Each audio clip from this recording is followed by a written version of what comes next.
Tagalog Movie Days. Let's fast forward to New York for more stories about Pinoys on Broadway.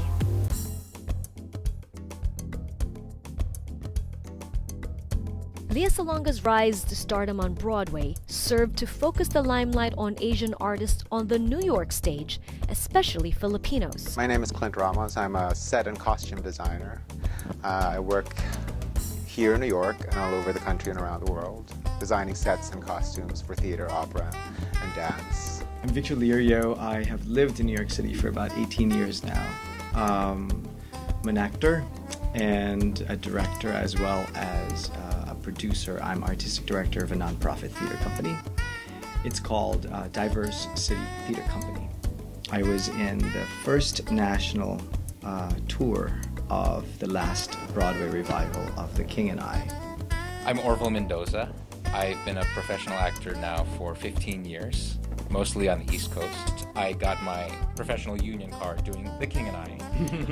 This was a different production. It starred Shirley Jones, who is a Broadway and film icon. And then shortly after that, I was in the original second national company of Miss Saigon. Many of our friends. If you're Filipino, you've done Miss Saigon or King and I. What was your role in Miss Saigon?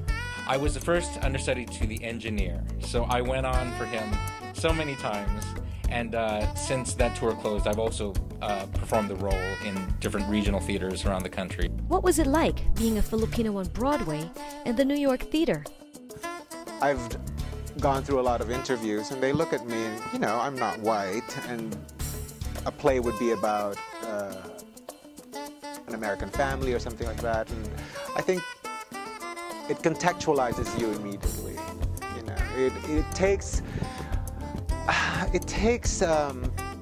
think more courage for people like directors to say, oh, you know what, this guy can do anything. It doesn't matter if his skin color is brown.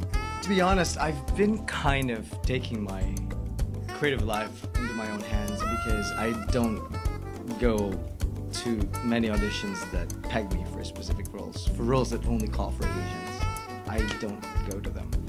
And to me, it's more important to, like what Orville said, like last year I did a Tennessee Williams play called I Can't Imagine Tomorrow, which is a very, very difficult and challenging script.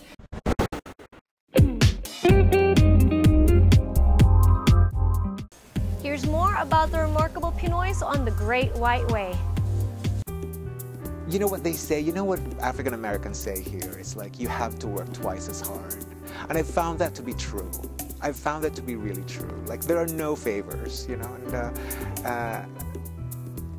but when it happens, it's so satisfying, and it makes me really proud. You know, I wouldn't have it any other way. I'm very proud to be Filipino. I'm very proud to be a person of color. And I'm proud that I have to struggle that way. You know, it enforces my being. You could pass for a Latino. Oh my gosh, I think I've played every ethnicity.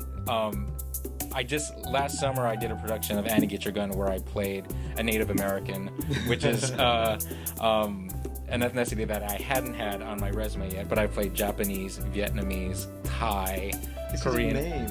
Maine, right? Puerto Rican, I played. Inuit, so I guess that is kind of Native American. Yes, but I am blessed to be kind of in this middle ethnic thing where I can be shoehorned into something non-traditional. Right. But they're drawn by your energy, by your creativity. Yeah. I mean, I just did a Greek play a couple of days ago there's a two-hander, myself and a Belgian actor. We were playing Greek soldiers, but it was a play about relationship, friendships, and bond. And I think the great thing about theater as an art form, more so than film and television is so literal. And yes, you know, our ethnicity does make a difference when you're telling a story through the medium of film. But theater, you can take a broader approach to something, where now Shakespeare companies, it's almost traditional to do non-traditional casting, saying that, you know, members of the same family in a Shakespeare play will be Black, Caucasian, Latino, Asian. It doesn't matter anymore. I think the audiences that come to theater want to be challenged in that way, that they're looking at more of a reflection of their life. So that wasn't just proof of what just Orville was just saying. You know, you're gonna be hearing a lot more of this Filipino actor, and she was born in the Philippines. Her name is Christine Villanueva. She last summer she played the lead at Shakespeare and Company's production of All's Well That Ends Well. The lead. She's the only Filipino in a magnificent cast of very respected Shakespearean actors, and she played the lead. Right now, as we speak, she's rehearsing to play Elizabeth Bennet in Pride and Prejudice. What was the impact of Lea Salonga's success on Filipinos on Broadway? Lea winning the Tony for her amazing performance in Miss Saigon really brought Asian performers and performers of any ethnicity to the forefront, that they could really take the reins of a huge Broadway show and come through with just show the public that we are as trained and ready to do this as Western actors are, you know, for lack of a better term. What has been your biggest achievement so far? Well, right now the Theater Development Fund is actually awarding me the Young Master Award for design, and it's going to be on March 27th, and it's considered to be sort of the biggest costume design award in the United States, and it's given by peers. So I think that would be my biggest achievement. Clint Ramos was named Live Design's Promising Young Professional for 2007 for set and costume design. He also received the Theater Development Foundation Irene Sharaf Young Master Award in 2008. Orville Mendoza won the 1995 Barrymore Award for Best Supporting Actor in a Musical for his role in Adrift in Macau, staged by the Philadelphia Theater Company.